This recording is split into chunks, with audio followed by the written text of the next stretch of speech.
Que le Seigneur vous bénisse de partout où vous êtes. Nous sommes très heureux d'accéder dans vos demeures respectives afin de vous présenter notre émission sur le scandale de prophète. Émission présentée par votre humble serviteur, le plus petit de la maison d'Abraham, le petit frère pauvre de Jésus-Christ, Mike, fils du prophète, depuis nos studios au 77 à Sens. Nous avons le plaisir de recevoir sur ce plateau un homme de Dieu, un chantre de l'Éternel.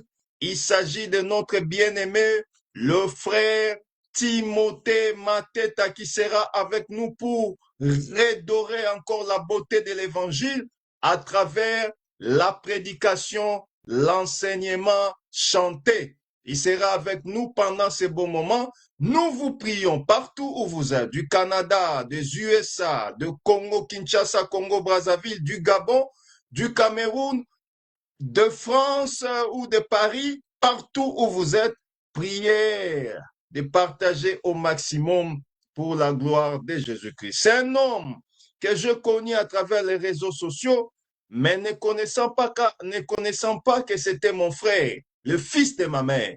Mais quand nous nous sommes convenus et nous avons compris que nous sommes tous sortis d'une même racine, c'est mon frère, le fils de ma mère. C'est pourquoi, sans plus tarder, nous allons tout droit à Brazzaville afin de rencontrer l'homme de Dieu, le chantre de l'Éternel, Timothée Mateta. Nous allons tout droit à Brazzaville.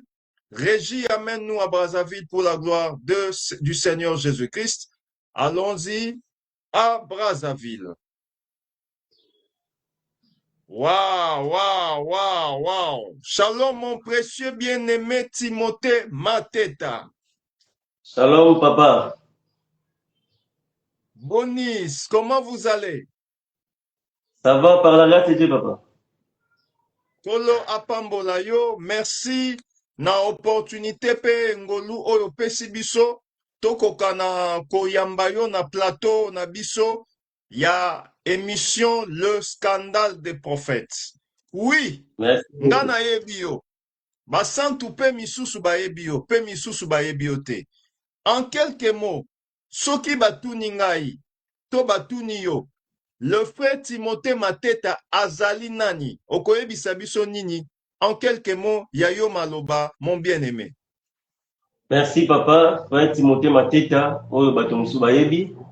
Et na bato musu bayebi te, frère Timothée Mateta azali chantre de l'évangile éternel, pe nazali disciple na kati na évangile oyo. Ah, que le Seigneur soit loué. Ondimela wapi? Nanya baptiza yo, pe nana confirma discipola na yo, yebisa biso Yayo Maloba. Merci beaucoup. Et nandimela na nzela ya prophète Jean-Willy Mbanzasui. Nazalaka d'abord na églises de réveil. Et nalandaka mosakoli Jean-Willy Mbanzasui na chaîne ya TVS1 de TSP ngai to bengaka na telefone ayaka wana toyaki na binanga na Kasavubu. Et il fallait aya wana abanda koleka chaque émission soka silisi azoleka toujours poser ba question et nde na wana loko l'église yaki mosika na Kikwiti na Pascal to senga ki église koma na pembeni na Kasavubu nde église ya binanga bandaki biso muto bandaki yango wana et yepaki ko baptiser wana na fin ya 2014 et nde nazwaki baptême na prophète Jean-Willy Mbanzasui na Mayanjili. Ah, ok. Donc, si je comprends bien, kaka yepe mutu a confirma discipola na yo tondenge nini? Yepe mutu a confirma discipola na ngai. Ah, sikoyo ensemble oyo za tante oyo ozo servir nzambe eza wapi, adresse nini po pe bandeko balingaka yo pe bakoki kolanda yo bayeba église ezali place nini? Nde ntango oyo to zalaki na kisasa na prophète Jean-Willy ekosengaka nazonga Brazzaville awa et na Brazzaville na minti oyo naza na Kintele na komi de Kintele na arrêt forage soki bato bakomi wana église eza wana na arrêt forage eza quartier ya sika Riel nel bapesi ba kombote. Mais so mota comme na forage a bengi na numéro na ngai ya Brazzaville plus 242 04 059 0093 nde bako mona biso. Ok. Vraiment, Nkolo azwa lokumu, pona ko essouffler un peu, tokoki koyoka un peu, loyembo moko pona kobanda en beauté notre émission, mais ma biso na loyembo moko pona lokumu na Nzambe, ensuite to recontinue émission na biso pona lokumu na Nkolo. Toyoki yo, ya yo maloba. Merci beaucoup. Esika bato nyonso balembi yawe nasengi opesanga makasi yaya esika elikya nanga esi yo nasengi ozongisa elikya esika bato fami balembi yo yawe nasengi opesanga makasi esika babotinanga basio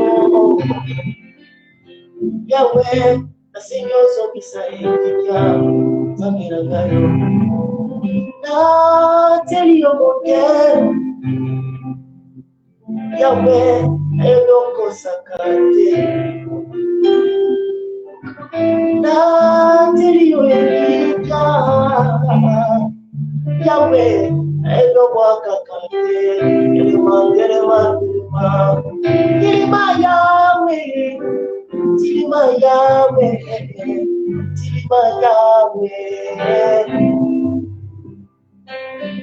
tilima yawe tilima yawe tilima yawe yonoromaki tokatisa na ngambo taramoge benipekekele yonoromaki tokatisa na ngambo taramoge benipekekele kulalate kulalate papara kumoka kulalate pavo kulalate kulalate papara kumeka narukiri sungi epaya babotie isungiga bango ezasebanite narukiri sungi epaya baninga na ngai isungi ya moto ezasebanite yawe nateli yo motema papala ngai yawe nayebi okosaka te nateli yo elikya yawe nayebi obwakaka te oyo azali kobela alelalela to epana yawe lobiko esite oyo aluki libala atokisa matyo epana yawe libala esite oyo aluki koboka alelalela to epana yawe bana basilite nateli yo motema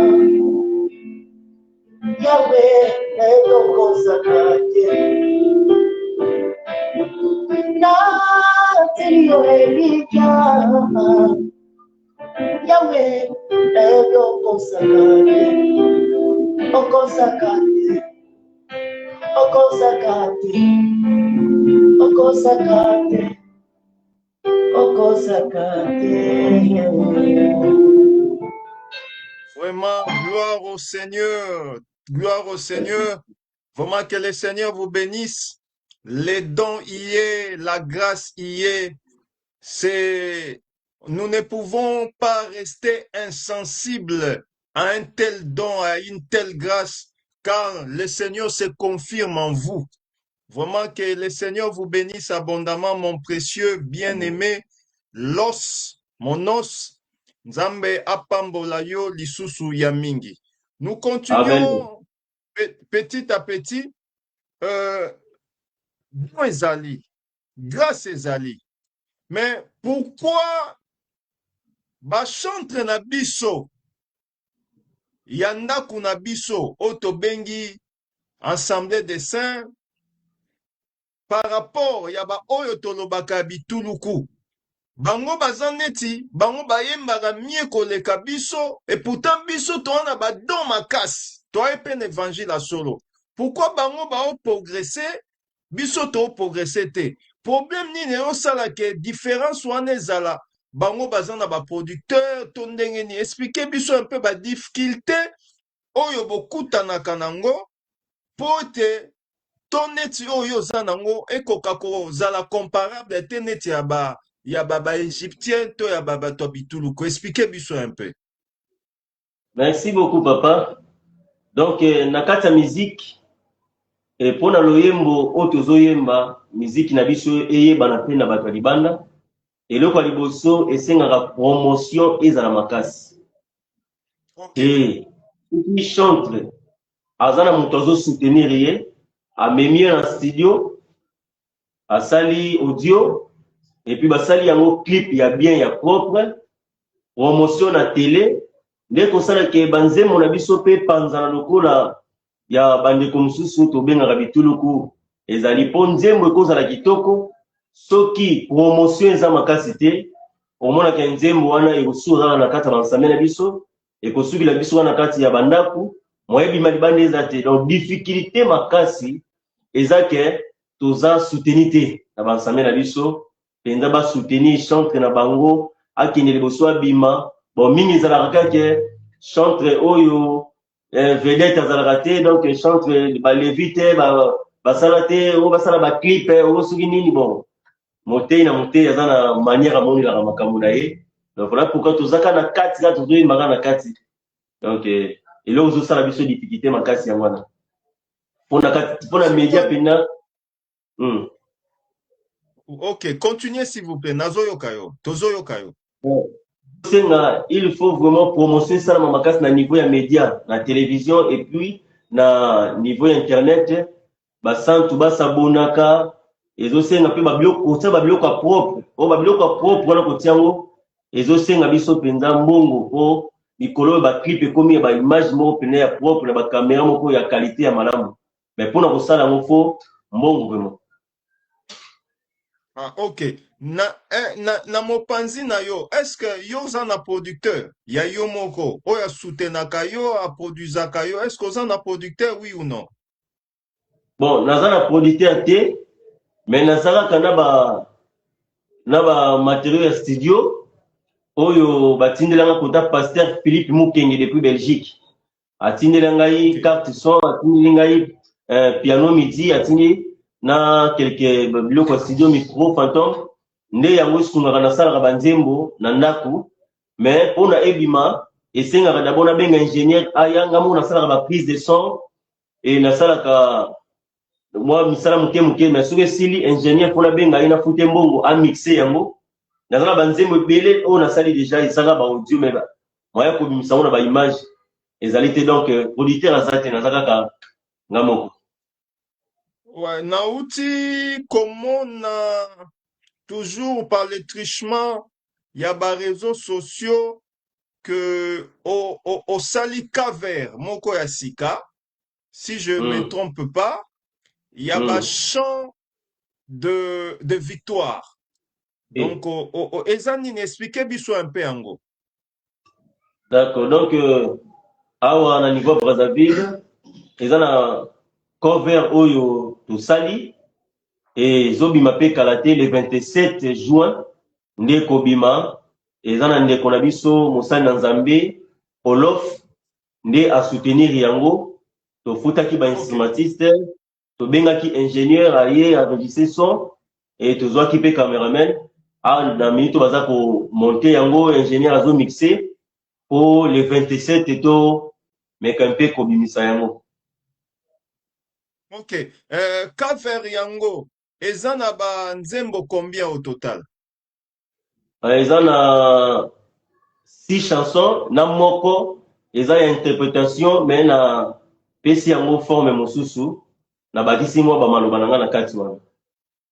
Est-ce que okoko pesa biso exclusivité to kopesa biso mwa goût ya eloko yango ata mwa eloko mwa moke mpo basantu bazala vise na eloko ezoya na mikolo ezoya. Est-ce que tokozwa exclusivité wana s'il vous plaît? Mon Dieu, plus près de toi, plus près de toi, oh, oh, oh, oh. C'est le mot de ma foi, plus près de toi, oh. Dans les jours où le père de mon peuple, gardez-moi près de toi, plus près de toi. Je m'apprécie la route du ciel, nouvelle hauteur. Chaque jour je marche sur mon chemin.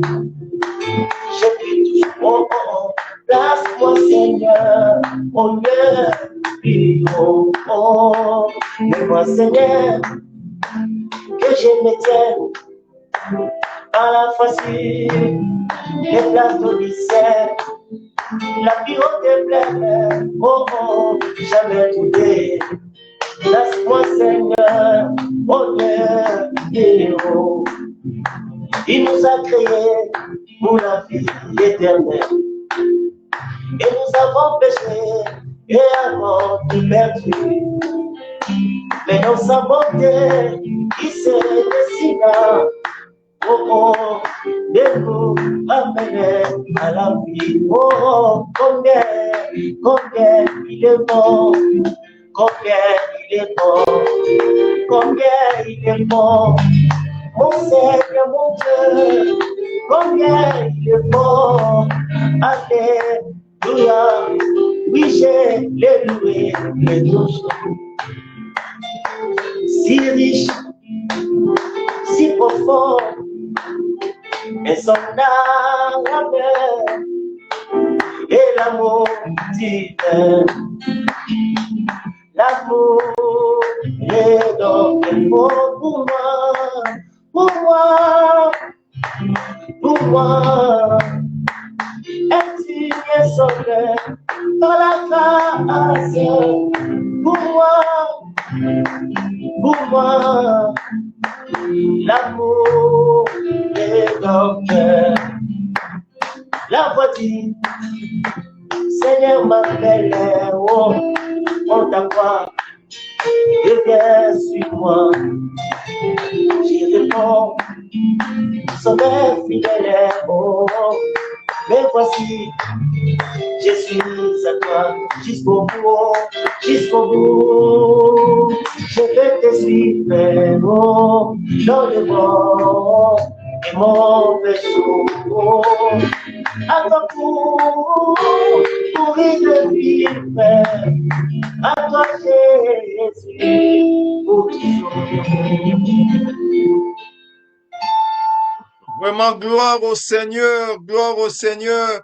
Wonderful, Amen. comme le disent nos frères de l'autre côté, de l'oncle Sam, le pays de l'oncle Sam. Wonderful. Vraiment, que le Seigneur soit loué, que le Seigneur soit béni. Alors, aux disciples, donc aux amotei, aux apé moyembi. Inspiration, ba composition na yo, eyaka ndenge nini okoki mpe korelate biso en quelques phrases ndenge nini okomposaka banzembo olalaka oloti tozwika liteya, expliquez-nous un peu. Merci papa. Bon, Nzambe apesanga ba inspiration na balolenge ebele.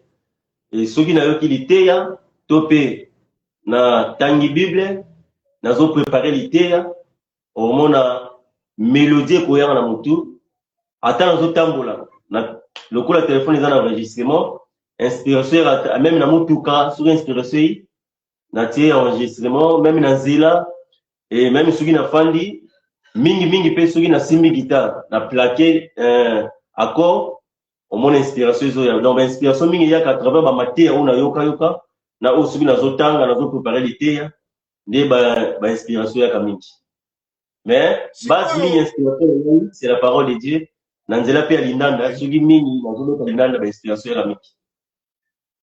Ok. Ce que ebanda ndenge nini, comment esala que o banda koyemba? Est-ce que banda koyemba banda kala na choral na groupe moko songolo ata na bituluku? Ndenge nini o découvrir koza moyembi? Expliquez biso un peu. Merci papa. Donc nabotama déjà na famille oyo papa azalaki oyemba, maman azalaki oyemba, grand frère na ngai ya liboso ya mibale ayembaka, ya misatu petite sœur alandi ngai mpe ayembaka.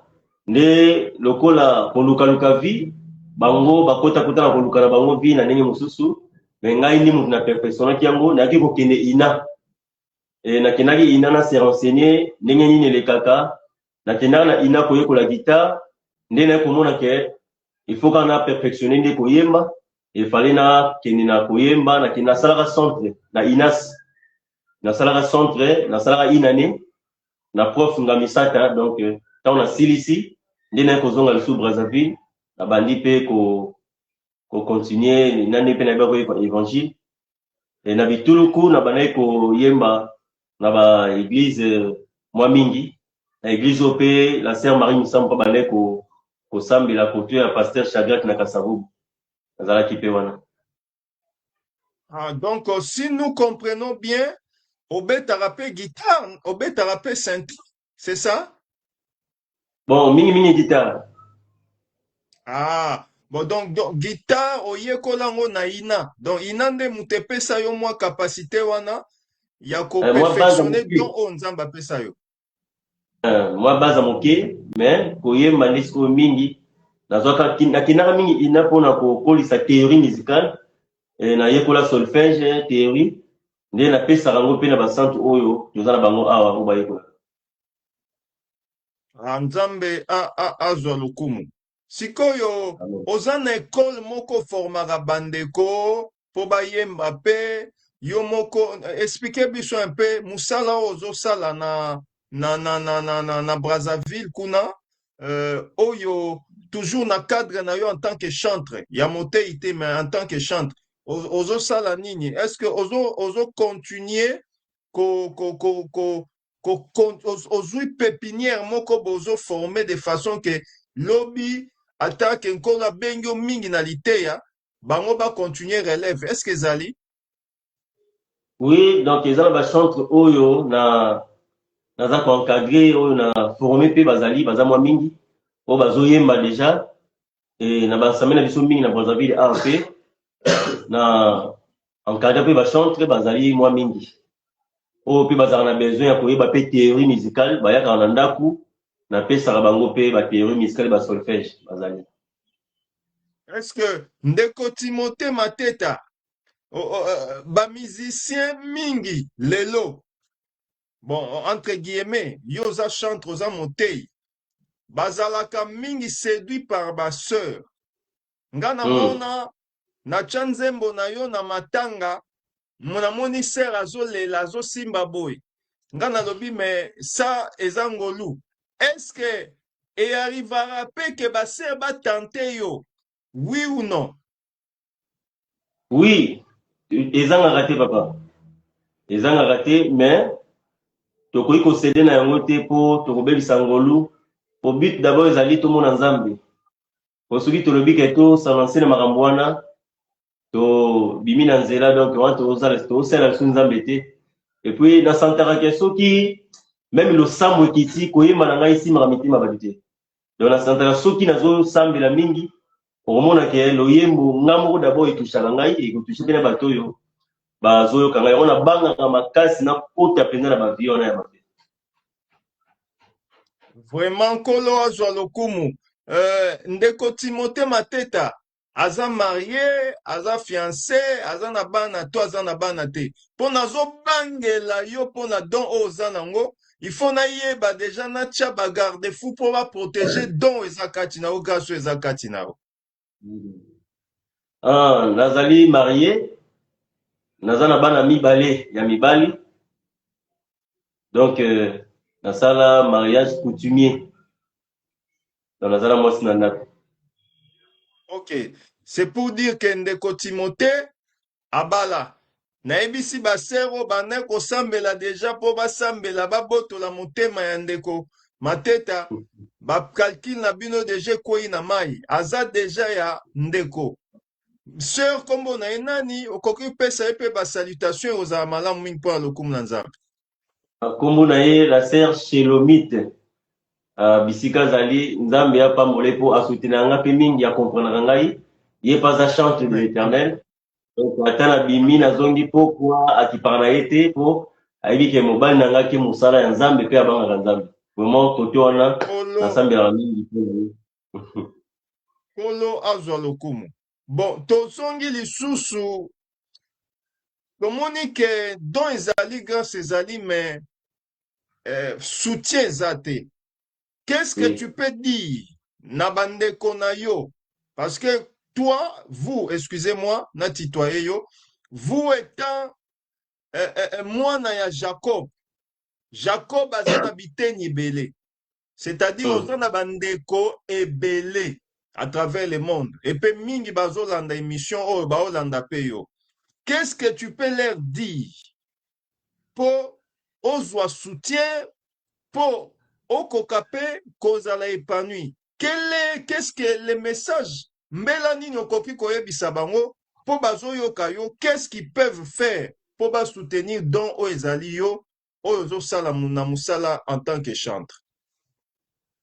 Bon, eloko na kosenga eza ke nzambe azokoinspire biso donc presque chaque jour bainspiration eza ebele oyo na enregistré déjà banzembo.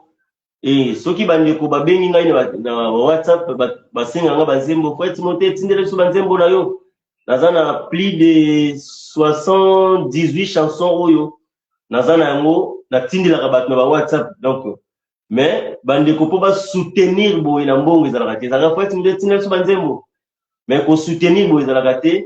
Kaka papa na nga Philippe Mukenge vraiment nzambe apambola bisika azali asungaka nga mingi. Et na ba biloko naza na studio imuta pesa vraiment na remexaka mingi eza pe na pona to évoluer pe malamu eza ba biloko musu ezozanga nga ya studio oyo ezosenga penza ba biloko ya studio ya makasi po tosala so banzembo ya bien koleka. Et puis caméra nzamba pambola ndeko na biso aza na Suisse nayebi ye pe te kaka na réseaux sociaux abengaki ngai atunaki nga mpe kaka difficulté nino naza na yango abi namonaka banzembo na yo mais ba clip otsaka na YouTube ezalaka salite vraiment et nazotindelo caméra. Donc awa tindaki yango dala na France bazotinda yango ezokoma ba vendredi.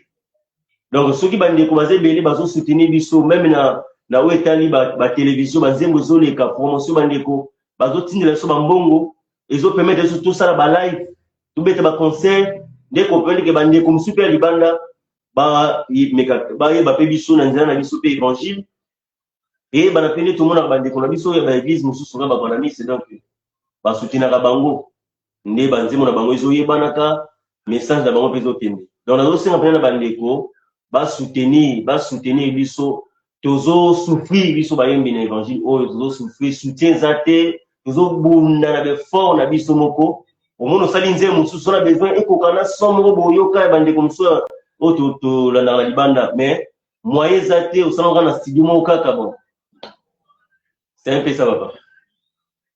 Vraiment ezosala pasi parce que c'est le même cantique ya chorale oyo ezobetama pa ya bandeko nyonso bayembi. Donc nous comprenons aujourd'hui que bayembi baza abandonné na sort na bango moko. Bayembi baza na soutien te, bayembi baza on dirait mais baza vraiment négligé. Alors pasi ezomatela biso nayebi te ndako ofutaka ndenge nini oliaka ndenge nini vraiment yebisa biso vraiment eza pasi mon bien aimé yebisa biso un peu. Bon À part koyemba na salaka pe plomberie na ndeko moko tosambelaka na ye ye naza maître na biso donc tobundaka soki nzambe apesi bamarché nde tobundaka mwa malemi tozobomba mwa mbongo ya ndako ekoka epermettre tofuta ata ndako. Donc si je comprends bien, ozopikela musala nzambe te, ozozwa nde pakaisala pour soutenir lisu musala nzambe. En gros, c'est ça. Bongo. Vraiment, les bien-aimés, vous qui nous suivez à travers le monde, vous voyez les réalités que nos chantres, nos frères, nos bien-aimés sont en train de rencontrer dans les longs parcours qui nous amènent vers l'éternité. C'est un bien-aimé qui a les dons, qui a la grâce, mais il doit aller faire le travail chez César pour aller soutenir Moussala Nzambe. Oh, likomi ebisi biso que nous servirons l'Éternel akopambola mai pe bilei na mapa na biso. Donc, l'ouvrier mérite son salaire. Azo yembela nkolo ebongi to soutenir ye. Yango na osenga na basantu, ba bien-aimés à travers le monde. Vous qui suivez cette émission, ne soyez pas les téléspectateurs, soyons plutôt les acteurs. Soutenons nos bien-aimés, soutenons nos chantres. Azan a besoin ya songolo pakala. Azan a besoin sapatu chemise, poisa la clip a kitoko. Otali tai na ye kokana yo. Benga ye ta na privé, na WhatsApp. Senga ye tai ya chaussure. Senga ye tai ya chemise, ya veste. Otindela ye de façon kasala ba clip. Ebi mape kitoko. Tozotala, excusez-moi le terme na cité, baba kalambai, bambiye. Lui, azana ngolu ebele kolekame bandeko wana. Pourquoi nous ne soutenons pas nos frères bien-aimés? Et tout ça la passe mingi, comment on a donné. Imaginez ce que les lots sont kutani na un pasteur, il y a l'autre côté, a proposé, nenge les lots monique, batunyo so ba se porter à okende vers les majabu. Oh, baza même nangolu te, oh, yazanango. Voyez-vous? Vraiment, soutenons nos chantres, soutenons bandeko na biso, puis à la malamu mingi. Vraiment, kola pambo là-bas, oh, bazo salango déjà dans l'ombre, mais n'hésitez pas à contacter l'homme de Dieu, le bien-aimé Timothée Mateta, azo pesa mpesa na ye, azo pesa pe lisu numéro na ye, oh, yaza na capacité, ya ko soutenir na 10 €, 20 €, 100 $. Oza na capacité ate oza na mbongo te oza na peso akotinda caméra kotinda laptop même un téléphone et oza malamu mingi po akoka kocontinue musala nzambe à vous bien aimé pesa lisusu mpesa na yo pe numéro po na lokumu na nzambe. À vous la parole. Merci papa. Na bandeko nyonso baza na besoin ya ko soutenir biso et na niveau ya na nzela ya téléphone. Et numéro na biso ezali plus 242 06 569 58 95 06 569 58 95. Soki moto aza na besoin kosala même ba MoneyGram ba Western Union et kombo ezali Timothée Mateta. Eza mpe na bandeko mosusu ya libanda oyo bakoki kotinda par biso bato tobengaka momo ya MTN bandeko mpe batindaka depuis libanda mpe ekomaka nimero yango wana toza malamu mingi. Chemise olataka tai nini likolo nini 42 43 pesa mpe tai na yo mpe mosusu akoza na mbongo na espèce te akotinda chemise oke kozwa ata na Lambert de Paris ezala malamu ye pesa nimero na yo tai na yo ekozala malamu. Vraiment, et aux akutu malamu po toza na besoin tosala nzembo clip ya nzembo liwa ya Saül. Donc osenga biso babilamba même kolata pe batu mais nga moko chemise nalataka numéro L et puis na chaussure eza numéro 42 43 on alataka na chaussure. Vraiment que le Seigneur soit loué. Toko essouffler muke na mwa loyembo moko. Ensuite, toko continuer muke kino toko yeba na aussi ces missions na biso. Essoufflons avec un petit cantique avec notre bien-aimé Timothée Mateta. À vous la parole, mon bien-aimé.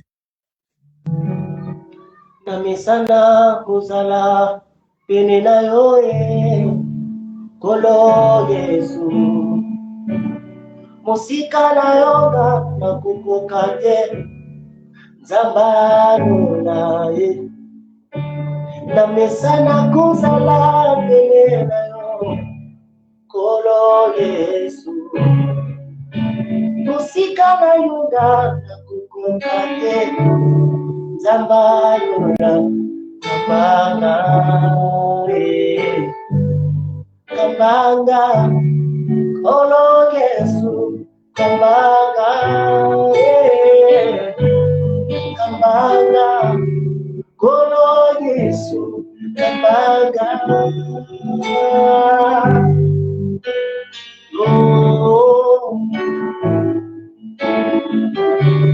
Lokula mwana na maboko ya papa na ye kapila za mwana Lokola bebe na maboko ya mama na ye kapila za mwana ayebakanga mokongo ya baboti kapena yebi mokongo na yoye mon ami Yesu mon ami na bengaka yo papa okoma mpe moninga na ye mon ami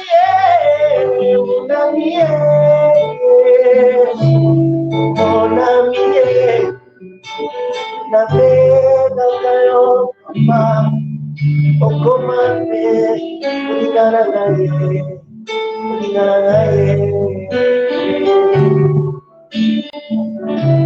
affection na ngai mon ami Yesu affection na ngai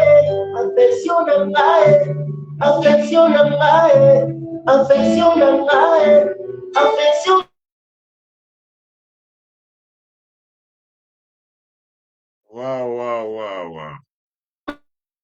We thank God for everything.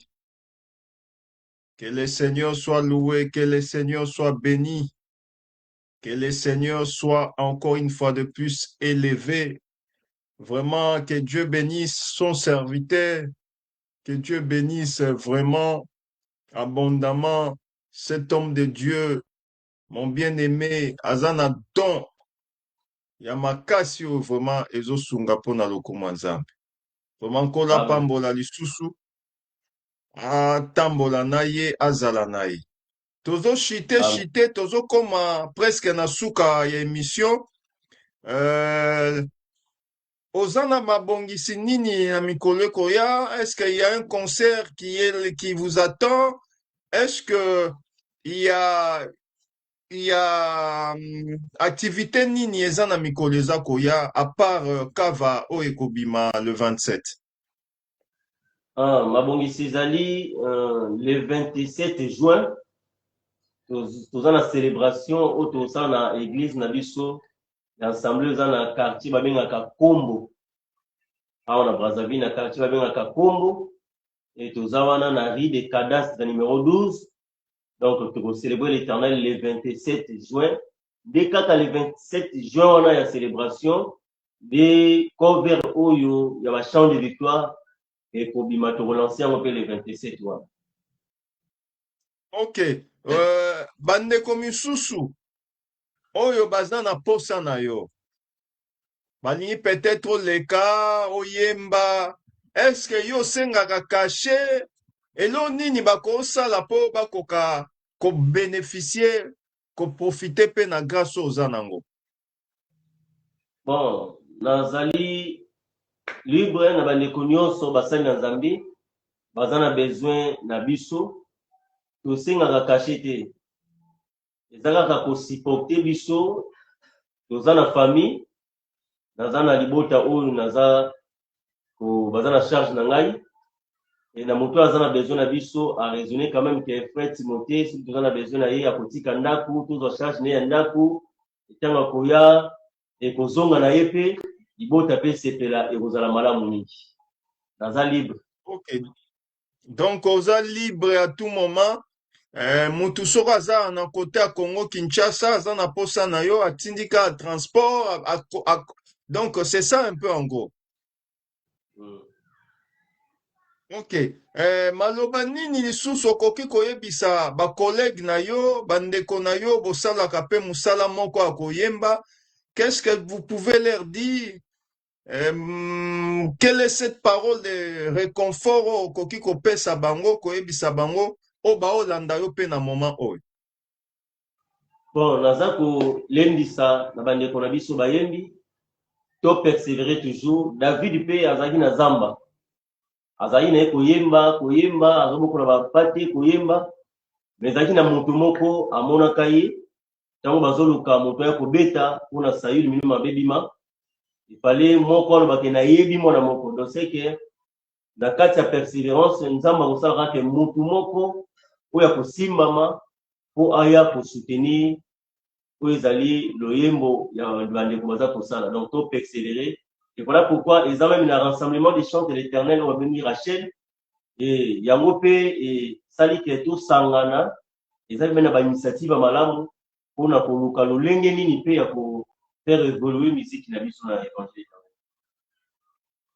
Ok. Ozongisi ngai na mwa eloko moko muke, nalingi natuna mpe Rachel eza composé ndenge nini? Eza dirigé par nani? C'est au fait, parle-nous un peu de Rachel pendant 2 minutes. Bon, Rachel ezali composé na bachantre nyonso ya évangile éternel nde ezosala Rachel, c'est-à-dire rassemblement des chantres de l'éternel oyo ezali dirigé na baministre de Dieu oyo baza mpe bayembi baza na kati, et puis na baministre mosusu oyo baza mpe bayembi te bazali mpe kozalaka wana mpona kosungaka biso bapaster Bruno, Ministre neti nani? bapaster Neti Bruno nani? na ministre oyo bayembaka baprophète Jimmy bazali baapôtre Jean-Pierre oyo baza bayembi toyembaki na bango mpe nzembo ya binama baza wana oyo bayembaka te baza kosoutenir mpe biso baza na biso elongo, et baprophète Jean-Ly, bapaster Bruno, badocteur Jean-Jacques baza wana. Ok. Que le Seigneur soit loué. Je pense que tozo kende na ko chite presque na émission na biso. Topamboli nzambe po na présence na yo et surtout na ndengo répondre présent na émission oyo. Je pense que ya mbote aussi lisa toko essouffler muke, ensuite toko clôturer par là. Toyoki yo na loyembo moko, ensuite toko yeba na ko clôturer pour la gloire du Seigneur. Merci beaucoup. esika bapongo basangani nde okokute bembe esika bapongo basangani bamelaka mpe makila kokende na ndako ya matanga elobi Salomo eleki kokende na esika ya feto kokuna nde nakozwa toli ya malamu kuna nde epesaka liteya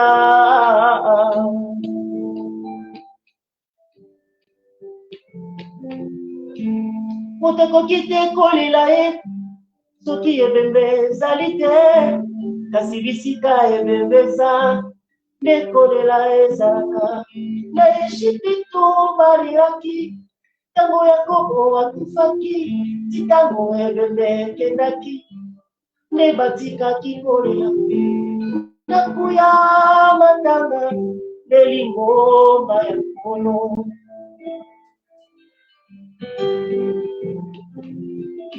ndako ya matanga nde lingomba ya nkolo akufaki na tikila biso nzoto po tolelaka ye ndako ya matanga nde lingomba ya nkolo ebembe nde liloba ye kolela nde la repentance ndako ya matanga nde lingomba ya nkolo. Vraiment, que le Seigneur soit béni, que le Seigneur soit loué. Vraiment, merci beaucoup. Que Dieu vous bénisse abondamment. Je pense que les saints à travers le monde ont entendu les cris de leurs frères, les cris de leurs bien-aimés. Et je sais que Bana Abraham, basala kamisala ya Abraham. Bakokisa likomi, po ete motema na biso pe etondisama na esengo, tokumisa o ezali nzambe mokeli na nyonso. Vraiment, tokomi presque na suka. Dernier mot pour l'émission. Je pense que c'est émission en sous-caté. Pour tozwa temps lisusu ya osala émission. Kolo sora sungi oyepe bakoto yo. Ezala malamu mingi. Tokoka lisusu ko vivre yo pe en live. Awa na kati na mboka oyo. Et ozala malamu mingi. Parce que je sais que nzamba akosunga na mikolo koya ozana biso pona lokumu na nzambe. Pesa biso, topesa mo suka pour l'émission à l'élo. Ensuite, nous allons clôturer par là pour la gloire du Seigneur Jésus-Christ. À vous la parole, mon précieux bien-aimé. Merci beaucoup, papa. Na liloba soki ezali na remercier d'abord bino pona émission on est boyaminga na yokaka ngo na sango. Na mona ka na réseaux sociaux. Donc tant on a yambaki vraiment appel na bino na sepelaki makasi pour profiter pe to pe sambela na bandeko pona ko soutenir biso. Donc le bala suka ya ko bakisa lisusu ezali ke ba santu nyonso baza partout. Et grâce ezali za ko batela yango vraiment pour battre la biso pour permettre que tout annoncer lisusu sango malamu na nzela ya baloyembo ekozala malamu ba papa na biso ba ministre pour sensibiliser ba santu pour na soutenir biso ekozala malamu pour s'abonner pe na chaîne na biso pour aujourd'hui na réseaux sociaux pe zo sala ke to yeba na pe lisusu banzema na biso kene mosika pour s'abonner lien to pe na page na ngai ya YouTube et bakomi Timothée Mateta officiel. Koti au s'abonner, au aimer, au partager un mot et qu'on a la malamu mingi. To komi déjà na abonné belé mais je sais na biso ba 10 000 heures. Donc vraiment yese na botala bokotaka botala et qu'on a la malamu mingi pour YouTube et kanisa pour na biso. Vraiment que le Seigneur soit béni. Nzambe amona na malamu, na sepeli mingi na présence na yo na émission o ya bino ya biso nyonso o ezosunga pe bandeko ebele. C'est grâce aussi à nos bien-aimés o balingaka pe balandaka yo. Bango mutu babengaki nga balobi en tout cas notre bien-aimé doit vraiment passer lekisela biso ye ozala malamu mingi. C'est pourquoi na tosi pe na respecter bango nde mutu basali ke émission ekoma na mwa audience ezali yango na respecter pe yango tokotala pe na bandeko misusu batei entre autres pasteur Philippe Mukenge tomeka mpe kosolola pe na ye totala mpe nayebi kaza ye moko ameka mpe koyede bachantre mais soki azwi mpe coup de pouce mosapi moko esukolaka elongi te kozala malamu mingi. Vraiment nzambe apambola yo ya mingi et je pense que na mikolo amalamu eza koya. Le meilleur reste à venir car le Seigneur sait pourquoi ayebi na kotalisa biso yo, pourquoi pesa biso yo comme étant don, comme étant grâce pour na assemblée des saints oyo ezali toute une bénédiction pour na biso. Vraiment merci à vous. Je pense que nous sommes à la fin de notre émission. Nous martelons encore une fois de plus, nous avons une grande conférence internationale qui va se tenir en Belgique au mois de novembre. Yango tosengi na bandeko nyonso prier pour cet événement et à la succès pour la gloire du Seigneur Jésus-Christ. Vraiment que le Seigneur vous bénisse. Tozo kata na loyembo asuka pendant que les bien-aimés chantent, nous allons finir par là en vous saluant au nom de Jésus-Christ. Nous suivons les cantiques. Après le cantique, nous allons clôturer pour la gloire du Seigneur Jésus-Christ.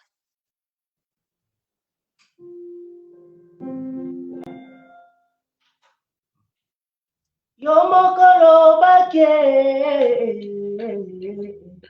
tokatisa na ngambo papa na ngai Talamongé pemi pepe, telemi Jésus.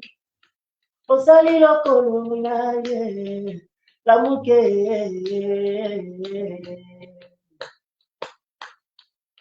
Naluki na meka na makasi ya nzoto nga nakoki te. Ubambonge pemi pepeleki makasi ya osali lokolo nani lamuke. Naluki na meka na makasi ya nzoto nga nakoki te. Ubambonge pemi pepeleki makasi ya osali lokolo nani lamuke.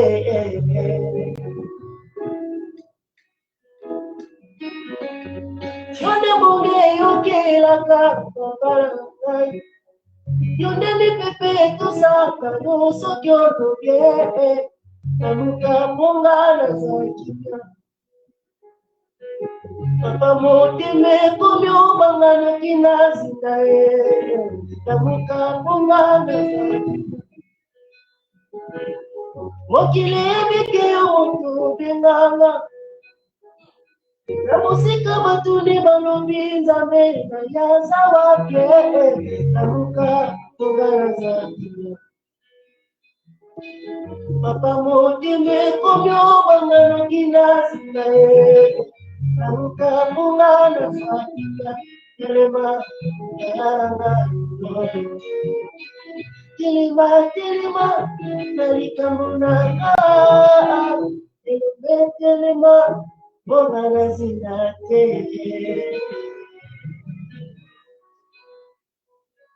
Vraiment, merci. Merci à vous. Merci à nos aimables bien-aimés à travers le monde.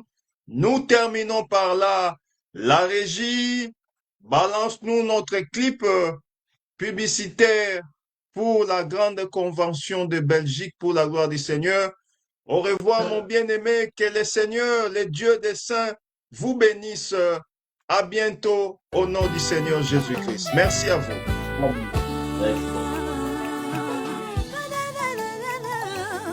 Shalom, shalom, peuple du Seigneur de partout où vous vous retrouvez dans le monde entier. Nous vous annonçons un grand rendez-vous, un grand événement, une grande conférence qui va réunir toutes les assemblées des saints venus de partout dans le monde entier, Europe, Asie, Amérique, ainsi que nous ici en Amérique. Nous allons... 150 personnes vont quitter les USA pour être là afin que nous... Après 3 éditions passées aux USA, le rassemblement des saints a pensé à nous qui sommes en Europe, afin de venir aussi festoyer, passer des bons moments comme Marie qui avait choisi la bonne part. Oui, nous aussi, les saints de l'Europe et aussi du monde, avons choisi la bonne part. C'est-à-dire, nous vous demandons de se joindre à nous, à cette grande activité, à ce grand événement qui se tiendra le 27, le 28 et le 29 novembre 2026 en pleine capitale de l'Europe, c'est-à-dire en plein Bruxelles. Ça sera des moments inoubliables, des moments qui ne se sont jamais faits depuis que l'évangile est évangile. Nous aurons des grâces différentes, des dons différents qui ont quitté l'Afrique, l'Asie, l'Océanie, l'Amérique, qui viendront aussi en Europe afin que nous puissions profiter de ces grâces-là. C'est pourquoi, bien aimés dans le Seigneur, nous l'annonçons déjà en amont pour que vous puissiez les marquer dans vos agendas, pour que vous puissiez les marquer dans vos canevas et que vous puissiez prier pour cet événement. Oui, il y a eu des événements, mais celui-ci sera marqué dans les annales de l'histoire de l'évangile en Europe. Oui, il y aura des grâces très très particulières, de prophètes venus d'Afrique, de docteurs venus d'Afrique,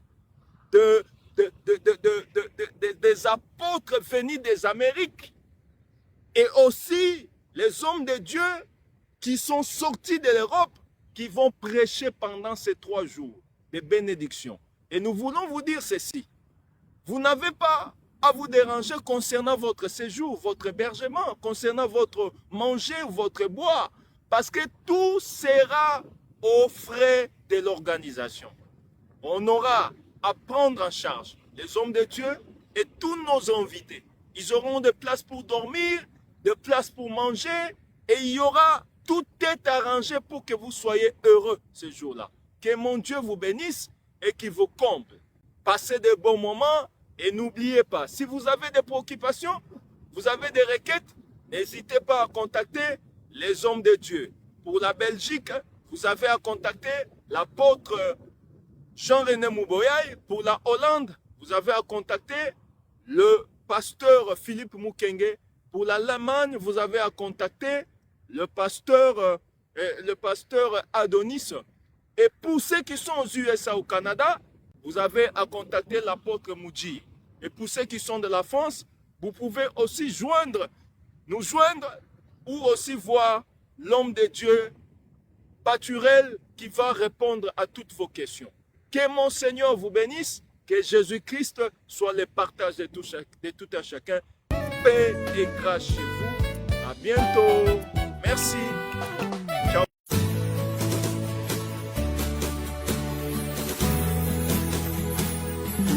Lion of Judah, my trust is in you. Ancient of days, my trust is in you.